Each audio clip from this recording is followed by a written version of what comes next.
Hey everybody, it's Mike from the Mike Wagner Show, powered by SoundCloud Studios, brought to you by our official sponsor, the Mike Wagner Show, international warring author Mia Molson's Missing, available on Amazon, coming soon, Missing 2, Double Suspense, Double the Fun. Check it out on Amazon. Also brought to you by Sweet Psalmist by Serena Wagner, based on the life of David Queen, 30 Squares of Pains, and King David songs. Check out The Journey, Amazon.com, keyword Sweet Psalmist Serena Wagner, and check out the Mike Wagner Show, MikeWagnerShow.com. 50 podcast platforms, heard in over 100 countries. Check it out on Spotify, Spreaker, iHeartRadio, YouTube, BitChute, Rumble, Apple Music, and more. We're here with a wonderful lady who's an author and former nun and end-of-life doula, born in Syosset, New York, to a strong Italian Greek-loving family, graduated from Eastern Connecticut State University, bartended before embarking on a 12-year convent journey after her mother's passing, has a new book out, which is a stirring memoir tracing her path from despair to redemption, grappling with loss, grief, pursuit of self-discovery, despite the trials and tribulations of tumultuous relationships and alcoholism, and a testament to the power of the human spirit to finding healing in faith, time, and also self-discovery. The book is called Shake the Dust Off Your Feet and Walk. Live, ladies and gentlemen, at Plus Studios, somewhere in the beautiful Jersey Shore, the amazing author, former nun, and end-of-life doula, and the book Shake the Dust Off Your Feet and Walk, multi-talented Gina Econompoulos. Gina, good morning, good afternoon, good evening. Thanks for joining us today. Hey, Mike, it's great to be here. I appreciate you taking the time and for all your listeners to listen. And it's great to be on you having on board as well, too. You're an author, former nun, and end-of-life doula, born in Syosset, New York, to a strong Italian and Greek-loving family. You graduated from Eastern Connecticut State University. You embarked on a 12-year convent journey after your mother's passing. You have a new book, which is a stirring memoir tracing your path from despair to redemption, grappling with loss and grief, pursuit of self-discovery, despite the trials and tribulations of tumultuous relationships and alcoholism. You're a testament to the power of the human spirit and finding healing in faith, time, and self-discovery. The book is called Shake the Dust Off Your Feet and Walk Forward. Gina, tell us how you first got started. Oh, myself or the book itself? Yourself, yeah. How you got started? Go way back. Yeah, way back, way back. Just like the time machine. Like a time machine. Yeah, exactly. I was born, as you said, in Syosset, New York. It's on Long Island, raised on Long Island, from one of 8 kids. I was the 7th child. Great childhood, Italian and Greek, great food, a lot of fun. You're making me hungry already, Ginny. You're making me hungry with that Greek food. Yep, my mom being Italian, she was a housewife, a house mother, and a house cook. She cooked great and never starved. And my dad was a hardworking Greek, providing for all of us, providing, shelter, cars, you name it, as well as he also provided us college education. He paid for all of our college education. So that was nice. So it was great. I had, there was no complaints in my childhood. If anything, I just felt out of place. If anything, I was born with a lot of problems, health problems. So I looked at myself and I looked at my siblings and why can't I run? Why can't I do this? And so I established a poor, low self-esteem with myself. I had a great smile. Nobody knew. I never complained. But my parents loved us unconditionally. They truly carried us along, and I'm so grateful for that. But yet, here was raised in the '80s, trying to belong. Do I belong to this crowd? I didn't know who I was. I didn't really like myself. Short. I had all these problems, but I always had a great smile, and everyone looked at me as Gina Lollobrigida. I didn't know who she was, but that's who I was named after. Gina Lollobrigida. So everybody loved me. They loved little Gina. But Gina did not like herself. But I figured that's with every child. Every kid grows up. I don't know. But that was my path. That's where I went.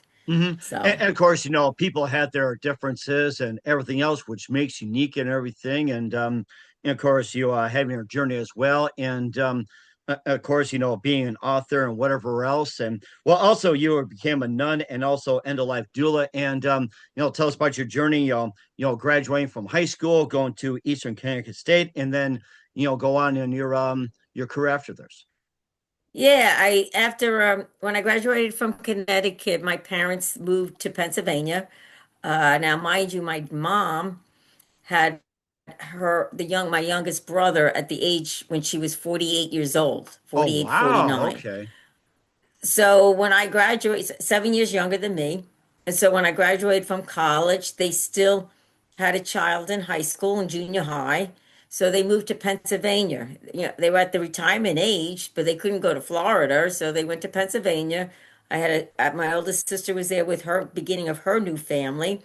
And so I moved. I moved to Pennsylvania and that's where I got a bartending job. I had a degree in social work, and I was a pool shark. So what's the best Oh, job? that's a good combination. Exactly. So here I'm bartending. Of course, I'm looking for a real job. And now by now, Mike, before college, the reason why I went to college was to find a husband or boyfriend. And I didn't find because my siblings found their spouses. So I was like, okay, so I'll bartend. I will, and then I'll look for a real job in social work. But yet I was making good money bartending. I was social working because people would be telling me their problems. And Um, then goodbye, take their money, don't have to deal with the government or anything. And plus, I like that environment. I felt comfortable in that drinking, bartending environment because I had that in college. So it was like, okay, this is what I'm gonna do. And I thought I would be a professional bartender. My kind of goal is since I didn't find my man, I said, okay, I'm going to get in the car and just travel and be a bartender at all the states, why there not? you go. Everybody That's a needs a good bartender. profession. I mean, it's like, tell your problems, encourage them, tip, would you like a drink? Would you like a drink? And of course, and I'm sure you get more drinks. And my dad's a bartender. And the best way to get people to buy more drinks, put a lot of salt in the peanuts and a lot of salt in the pretzels. I'm sure you had your share of that. Oh, yes, yes. And also to know their drinks when the customers come in, like, oh, hi, Johnny, you want your large whatever? You want this? You want that?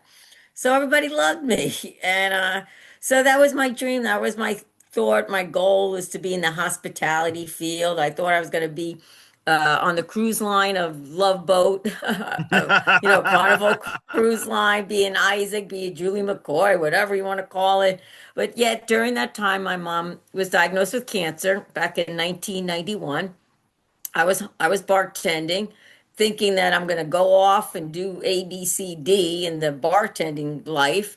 But yet, when my mom was diagnosed, she was given 4 to 6 months to live. She was diagnosed terminally ill, bone cancer. My dad was there.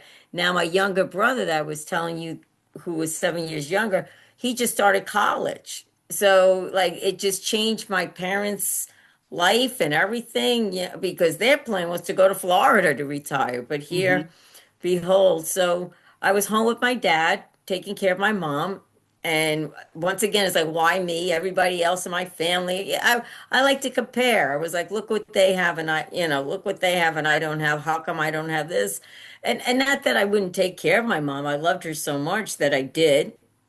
My dad and I, and she died. She died in those 5 months. The doctors were right. I tried everything I could to keep her alive, thinking that I'm God. Hmm. And now at this point, we were raised Catholic, received all my sacraments, but yet going to college, being away, like I didn't need church and I didn't need God. And not that I didn't believe in him. I didn't have like a Christian belief or relationship with God. And but yet with mom's diagnosis, what did I do? I turned to God. Doesn't everybody? When something Oh, bad yeah. happens? Unless you think different, like most people, and especially on social media these days, selves and Satan, whatever else, it's like, they turn to themselves. I mean, that's been a big trend, sadly.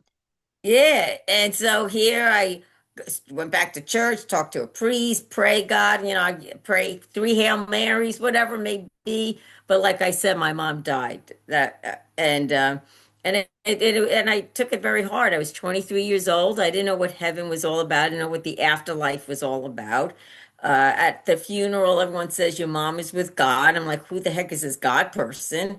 So I went on. escapade of just looking, searching for the purpose of life. What is the meaning of life? Here I'm a part, I just didn't, I was very lost. I was so lost without my mom because I didn't know where she went. I wanted her home. So I did. I went back to the Catholic roots, to the church. I go into the church and I'm like, God, they tell me that you're here. They tell me that my mom's here, but I don't want to talk to you. So get out. I just want to talk to my mom. So I was just very lost without my mother. And in that, doing a lot of tear searching, talk, whatever it may be, I had what one would say like a St. Paul conversion, like a aha moment, like I fell off the Right, like horse. from I felt, Saul to Paul. I know how that goes. Yeah, Saul to Paul, yeah, bam, like that. oh, wham, bam, like fell off the bar stool. I said, like, there's a God, there's Jesus, there's a resurrection. And it's like, I go from one extreme, living a Sodom and Gomorrah, and then I'm like, I'm a Jesus lover, like everybody's going to hell. This is we got to follow Jesus. And in that, I decided, or I went to go join the convent. I was a Catholic nun for 12 years in the South Bronx, a Franciscan nun, thinking, okay, then this is it. I'm in my late 20s, and I'm like, okay, then this is my purpose. This is my purpose, which I never, ever, ever, I didn't know what a nun was, in a sense. Never thought I would give my whole life up to God and to the community and because I thought that was it, but little behold, I was there 12 years. I got kicked out at the end just about, or I was asked to leave. I endured a lot of pain and suffering, rejection, you name it, Like, and I how, just endured. Once again, it was like, why me? Why me? Why sister? And how come they kicked you out? What so happened? I thought you were there for life if you're a nun. yes, I made final vows. So I married God. I married the church. To be honest, in the long run, they were very dysfunctional. I look back. In the long run, I was emotionally abused without realizing it. I didn't have anything in me to say this is wrong. I mean, I was isolated. I was sent away. I went to well, I went out into Michigan to what they would call like a rehab, like for sisters, for nuns, sisters, and priests.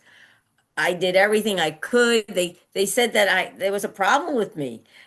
I think it's because they didn't really like me. I have the spirit of like, yeah, yeah, like this, and I wasn't gelling with them. So Mm. after and the community was dysfunctional. Like you said, I did write my book, and I wrote a lot about the pain and the suffering, what I endured from the community itself.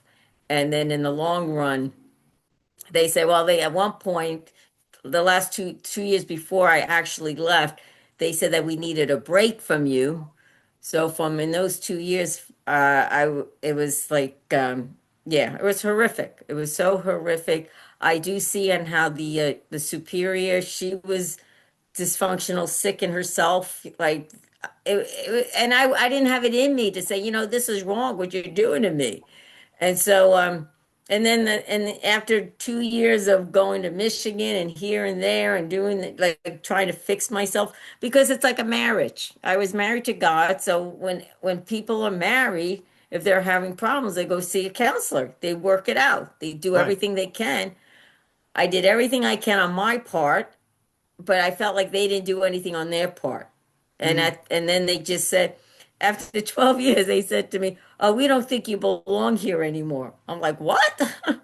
I said, "For Right. Yeah. so long." This Yeah. kind of came to mind. You seem to exude a joy of happiness and everything else, exuding light and everything, and having God with you. Do you think the convent you were with was like was it like a silent, somber, or would they expect you to act like a monk? You know how monks walk around quiet and like that. It's like were they expecting you to be Yeah. like a monk type of personality? Well, yes and no. They wanted me it was a cookie cutter. Like we have to do this. You got to do this. It was sort of like Oh, if go you by the you know rules. I go see. by the rules. It wasn't interior, it was exterior. I like, for instance, you couldn't, as a sister, they told us not to drink from a bottle of water. But What? meanwhile, yeah. So So I could remember there was a time where doing some service, reaching out to young kids in Brooklyn or whatever, Brooklyn, Queens, with another sister, very hot. And we were with a friar because our community was friars and sisters and priests. And so it was so hot that we didn't have anything to drink. So the brother got us some waters, but one of the sister wouldn't drink it because there was no cup for that water. I'm like, I'm drinking it. And then Mhm. of course I get scolded for it, like later, like it wasn't proper. So these are little things, and there's so many other little things that I did, shared in my book and my journey that was just, oh my God. But I didn't realize it, Mike, because I just kept going along. I'm a people pleaser. I didn't realize that, I want everyone to be happy. I don't want to hurt anyone. I don't want to be hurt, but I was hurt big time. I suffered a lot, and then there was such in the last 2 years, there was so much stuff going on with me that they kept it hidden. Nobody know about it. We can't let the other people know what's going on. I mean, granted, I wasn't hit or anything like that, that kind of abuse, but it was an emotional abuse that I experienced. But I didn't realize that until after I left. I was like, you know what? I was emotionally abused, and I'm okay with it now. Yes, that's what it was. The community was dysfunctional at the time, and God willing, hopefully they're functional now, but I don't know. They're all in God's hands. And So that is my journey of being there for 12 years. And once again, I'm just like, why me? mhm, You know, why me? At the age right. of 42? Well, and you're in a better spot as well too. You later become an end of life doula as well too. We'll talk more about that with Gina Econompoulos and the book "Shake the Dust Off Your Feet and Walk." But first, listen to the Mike Wagner Show at the MikeWagnerShow.com, powered by SoundCloud Studios. Visit online at SoundCloudStudios.com for all your needs. Look at a professional website without breaking your budget. SoundCloud Studios is the answer. SoundCloud Studios offers fast, affordable custom web designs that blow the competition away. Call today 1-800-303-3960. It's 1-800-303-3960 or email to support@sonicwebstudios.com. Mention the Mike Wagner Show. Get 20% off your first project. Sonic Web Studios. Take your image to the next level. Also, time to give an official shout out to our official sponsor of the Mike Wagner Show, international warring author Mia Molson-Zia. If you love fast-paced mysteries, you'll love Missing by Mia Molson-Zia, available on Amazon, paperback, and ebook. Missing is fast-paced and intriguing with an unforgettable twist. Takes place in 4 countries, 2 strangers, one target, where truth is illusion and those who love you to first go missing. It's available on Amazon in paperback and ebook. Missing by Mia Molson-Zia's garnered great reviews. And Eve Levin endorsed by Howard celebrities, including Joanna Cassie, Forrest Riley, and many others. So grab your copy today for Goes Missing by Mia Molson-Zia, available on Amazon. Coming soon, Missing 2, Double the Expense, Double the Fun. Check it out on Amazon. Also brought to you by The Sweet Psalmist by Serena Wagner, based on the life of David, including 30 exquisite pains and King David Psalms. The Sweet Psalmist gives new perspective of David through the Psalms he wrote and as the times of shepherd war started, and complicated yet turbulent relationship with King Saul. It's a story of love, betrayal, repentance, hope, and more. A must read for those who like to follow David on his journey. Check out The Sweet Psalmist by Serena Wagner on Amazon. Keyword Sweet Psalmist Serena Wagner. Make sure you check it out today. Also, check out the Mike Wagner Show at the MikeWagnerShow.com, 50 podcast platforms, 110 countries. Check us out on Spreaker, Spotify, YouTube, iHeart, Apple Music, and more. Take us with you on any mobile device. Follow us on all socials: Facebook, Instagram, LinkedIn, Twitter, TikTok, and more. And for t-shirts, pop sockets, throw pillows, tote bags, hoodies, Amazon.com. Check out the Mike Wagner Show podcast. And for more great gift ideas, go to Amazon.com/me and Molson-Zia. Great books, merchandise, and more. And support the Mike Wagner Show on Anchor FM, PayPal, and the MikeWagnerShow.com. We're here with amazing author and former nun and end-of-life doula, Gina Econompoulos, here on the Mike Wagner Show. I shake the dust off your feet and walk. Before we talk about your book, you later began as an end-of-life doula, and tell us about that journey going from being a nun to an end-of-life doula. Well, it was during when I was a nun that I was with a lot of people dying. They always called me Sister Regina, come and visit. And at this point, because mind you, when my mother died, I didn't have any faith, no hope, no love, no God, nothing. And then I had that conversion, like the St. Paul conversion. It's like, wow, there is a heaven, there is Mm-hmm. life after here. And with that, I ran with it because then I was with people who are sick, who may die or dying. And I would pray. I prayed with them. I would talk to them. I would be with them, whatever they want. And most of the time I would feel the presence of heaven coming to take them, or presence of peace, whatever. It didn't have to be Catholic. It wasn't, it was just all anyone who was dying that God put me by, that I would help them transition from this life to that. So that I did that as a nun, and I loved it. It was sort of like a Mother Teresa. If you heard of Mother Teresa, she always loved to give Oh, the dying. yeah. Well, the best in the business. I mean, God bless her. Yes. And I met her a few times, which was a blessing. And she would always say, we need to give the dignity to those who are dying, whether you're in a palace or on a park bench. They all, have that love to die. So it just stirred in my heart, and it was a seed. So now fast forward today, like a few years ago, because now I'm in recovery, and now I'm back in a relationship with my God.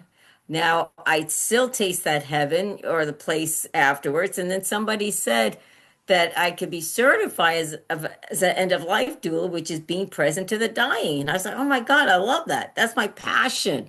I don't mind it. And about a few years ago, I went online, got certified. I'm not afraid of it. I knew most of the certification, the schooling. It's all through experience, Mike. It's all through experience for me. It's not like book learn or this is how you do it. It's just from my experience that I've had in the past and that I have today. And so I put myself out there, my service out there to be present. But most of all, I leave it in God's hands and let Him guide me and show me, and to people, place, whoever that may need some prayers or comfort, or and I'm also there for those who are grieving, for the family too. And because I know grief, grieving was my best friend. Hmm. Familiar with grief, know grief very well. I can't teach it, or what I'm saying. I didn't learn it from books. I just learned it from several losses in my life, and I guess it's when I experienced loss without God, which was hell, and now experiencing loss with God, there's light and there's joy, and I like to bring that to others if I can. Hmm. And plus, you talk about from darkness to light, finding hope, the struggles, and everything else besides with the addiction, going through Alcoholics Anonymous, and being abusive, relationships, not with like, partners or friends or anything like that, but with the convent as well, too. And what's some of the advice that you would give to anybody at this point who's been through, similar abuse or even worse abuse? You know what? I would say don't give up. Just keep feeling, keep moving forward, searching. There's so many support groups out there. There's so many other resources out there. Follow your heart, go with your heart. I mean, I don't know how I did it, because I was such a dark, dark place that I just gave up on life. I wasn't going to kill myself as much as there was thoughts of not wanting to live. I had wished that God would take me, without me killing myself, but that didn't happen. And all I kept doing is just breathing one breath at a time, and just kept feeling, kept crying, kept tears. And God put people in my life that I didn't even notice, and I just kept sharing. I just kept sharing I hate this, I hate that, whatever it may feel. And lo and behold, today I've been sober for 10 years. I am recovering, and it's like, wow, what a difference. What a difference. Because Hmm. I want to live today, Mike. I participate in life today. I'm not this existing person back then that was just simply existing, because there was a time in my life that my I thought my purpose was to suffer, because I've been through it all. Okay, I give up. I give up. Hmm. I'll suffer for the rest. But then God had other plans for me and brought me into the rooms of AA, and another aha moment, like, oh my God, alcohol, the disease, of alcoholism was so, cunning, baffling, insidious. It was hidden throughout my life. I couldn't find that peace within me because I didn't know who I was. And and then as time going in the rooms, now I went in the rooms of AA because after the convent, a few years later, I met an alcoholic, which I didn't realize he was an alcoholic. He was active, loved him. We were going to get married. He was, fighting his own demons, one would say. And he did, but then yet he ended up dying from the disease. So that was Oh, another wow. grief point. So that's part of my story too in my book. And then when he died of this disease, here, I was still believing in God, and I was like, you know what, God, I don't want nothing to do with you, like, and in that's how I came into the rooms of AA. So when I came into the rooms, to be honest, nobody knew I was a nun. And everybody would, it's a spiritual program. They talk about a higher power, they talk about a God, whatever, but I didn't want nothing to do with that. I was like, no way. I came in here to see why did Danny, who was the alcoholic in my life that died from this disease, why did he die and you guys are living? Why? That was that it was Gina Econompoulos growing up. Why me? Why me? And that consumed me. The fear consumed me, the anger consumed me, the why consumed me. And then when I came into the rooms really for Danny, why did he died? I came, my eyes opened up and said, "Oh my God, I'm an alcoholic." And even though I was like, it can't be, not me, not Gina, not Sister Regina, not the cute Hmm. little Gina Lola Brigida. I mean, I'm not like you. I'm not like that. I never got a DUI, I was never in jail. I visited jail as a sister. I had many friends in jail, but so I learned once again I couldn't compare. I had identified. So Hmm.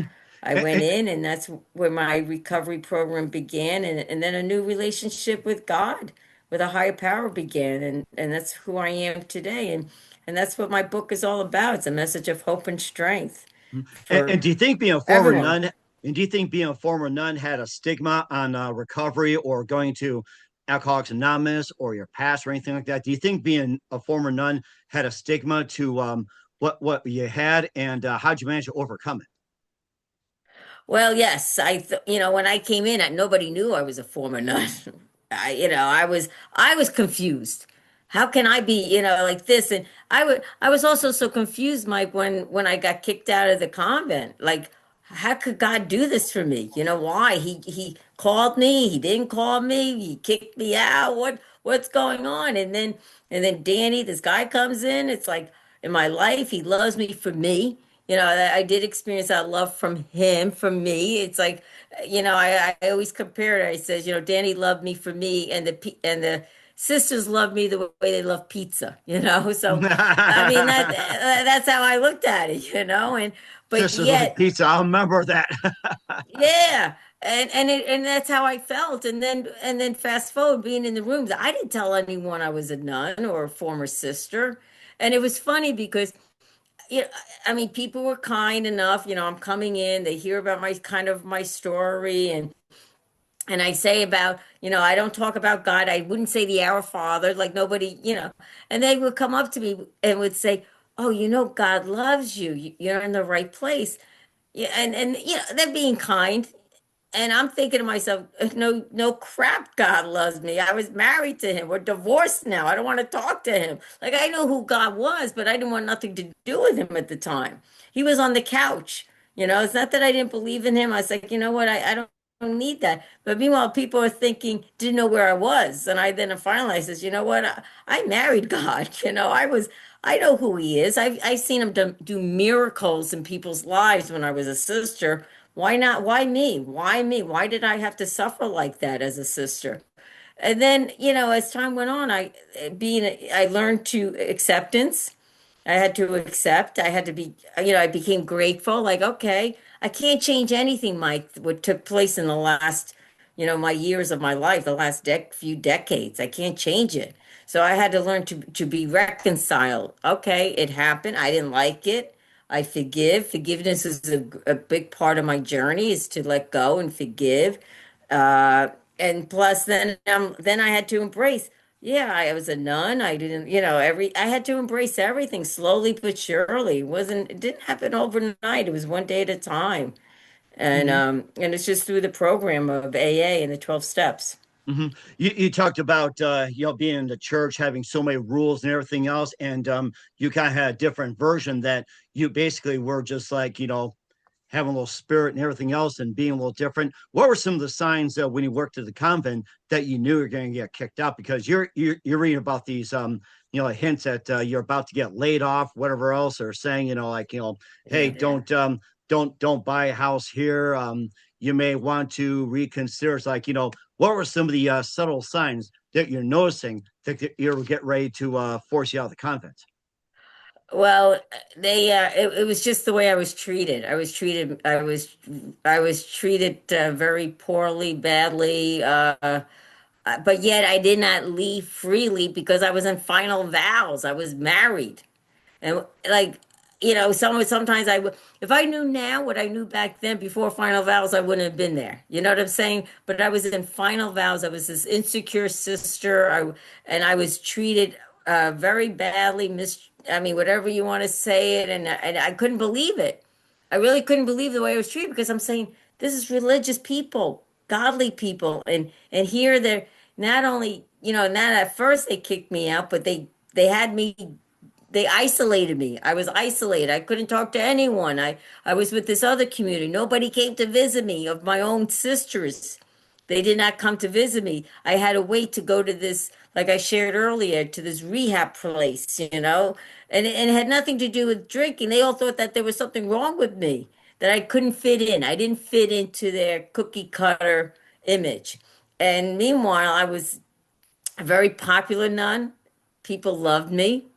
The community, I mean, not only the friars, the sisters didn't like me. I mean, they may say they did, like I said, but no, the way I was treated, they didn't accept me. And also there was many other sisters before me was treated the same way. That should have been an eye opening for me saying, Oh, oh, okay. you But mean no, I ain't, so? In other words, what's, you weren't the only one that got treated bad. The sisters before that got treated pretty badly. Is that right? yes, that's right. But they were there for about a year or 2 years, and I didn't think anything of it. I didn't. But ironically, and recently, I connected with a former sister, and we were talking. I was like, "Oh my God," we were talking, and I said, "I just for some reason was there for 12 years enduring all that." I mean, it was just, it was horrific. It was so horrific. But at the same time, today, I wouldn't change it. It is what it was. I learned a lot. I grew, I mean, I know now, I learned a lot now that I did not know back then. And like, as I cannot say coulda, woulda, shoulda. It didn't happen. God had a plan, and now today I do share my experience with people and just the encouragement that God has a plan for all of us. He does bring something good out of something very evil. He does. Don't know how, when, where, but he does. And that's what happened in my life, Mm-hmm. which, Mm-hmm. And what do you want people to learn from the book or learn from your journey? well, that there is light in darkness, not to give up. Do not be discouraged, that you're not alone. You are not alone. I keep saying that. Yes, I felt I was alone, but I'm sharing with people you are not alone, and that that I do believe that our stories unfold, every day. We all have a story to tell, whether it's God, a higher power, universe, whatever faith you have, whatever that is not you, that is not Mike, that is not Gina, it's Mm-hmm. something greater, someone greater that is guiding us. That's something. I don't care what it is, but just know it's not you. And if you think it's you, then that's where more pain and suffering comes, because I thought it was me, playing God. I was trying to play God with my mom and here and my life, and even sometimes today I try to play God, but it doesn't feel good. So I'm like, okay, what do I need to do? Pray. I have my own routine, my whatever I need, go to a meeting or talk about it or just laugh, and God's smiling saying, I got this, Gina. I got this. And you certainly do as well too. And a bit more in the book with Gina Econompoulos and Shake the Dust Off Your Feet and Walk. We'll get that in 1 minute. You're listening to the Mike Wagner Show at the MikeWagnerShow.com, powered by SoundCloud Studios, brought to you by official sponsor of the Mike Wagner Show, international warring author Mia Muslims the Missing, The Sweet Psalmist by Serena Wagner, based on the life of David, including theories, quiz of paintings, and King David Psalms, Amazon.com, keyword Sweet Psalmist Serena Wagner. We'll be back with you. Melt the town, Gina Econompoulos, and Shake the Dust Off Your Feet and Walk after this time out. We're back with author Gina Econompoulos here on the Mike Wagner Show. Shake the dust off your feet and walk. Lastly, about the book, where can we find your book and all your works at, Gina? Yes, you can find it on Amazon. Shake the dust off your feet and walk, or you could check out my website called GinaEcon.com. That's GinaEcon.com, where you can find the book, you can find more information, my blogging, there are other, my story, etc. And of course, there's a contact. And I always encourage all listeners, if they ever need anything, prayer or an ear to listen to or whatever it may be, is to reach, you could reach out to me through my website, and I would respond of just being there, whatever the person needs. If they're going through a hard time grieving, or maybe one of their loved ones is dying, I may not be there present, but just know I'll be praying for all. And that's a really good source as well, too. You've been totally amazing, Gina. We definitely look to reach out to you as well. We're here with Gina Econompoulos with Shake the Dust Off Your Feet and Walk here on the Mike Winter Show. Gina's just up a few more things. What else can we expect in 2025 and beyond? Oh, you know what? I leave it in God's hands, but what I do expect is to continue to grow in my sobriety as a faithful woman of God, and as being an end of life doula, just being that instrument of God's peace to those who pass from this life to the next. So, it'd be, I'm looking forward to 2025 to see what God has in store for us all. And we certainly do as well. Who do you consider biggest influence in the career? Oh, that's a good question. Mm. I want to say my parents. I mean, granted, they're not alive, but it was my mother's death, being as an end of life doula, and with my dad always being with me through it all, like even as a sister, he was always there supporting me, loving me. And granted, he's passed away, but I always feel their presence with me. So I've continued to experience their love and support each day. And certainly amazing as well. Just amazing story you had, Gina. And what's the best advice you can give to anybody at this point? I keep saying, it's simple. Do not give up. Do not lose hope. Do not be discouraged. And if nobody told you that they love you today, I do. And that's a great story as well, too. A great reminder. We're here with author Gina Econompoulos of Shake the Dust Off Your Feet and Walk on the Mike Winter Show. Gina, very big thank you, time. You've been absolutely fantastic. Learned a lot. Looking forward to having you soon. Keep us up to date. Keep in touch. Love to have you back. And what's your website? How do people contact you? Where can people purchase or check out your book? It's at GinaEcon.com. And you can find my book on Amazon as well. GinaEcom.com. We'll certainly check that out. Once again, Gina, very big thank you for your time. You've been absolutely amazing. Looking forward and soon. Keep us up to date. Keep in touch. Glad to have you back. We wish you all best. And Gina, you definitely have a great future ahead of you. Thank you so much, Mike. And it's a joy and a pleasure. And I appreciate being on with you and your listeners.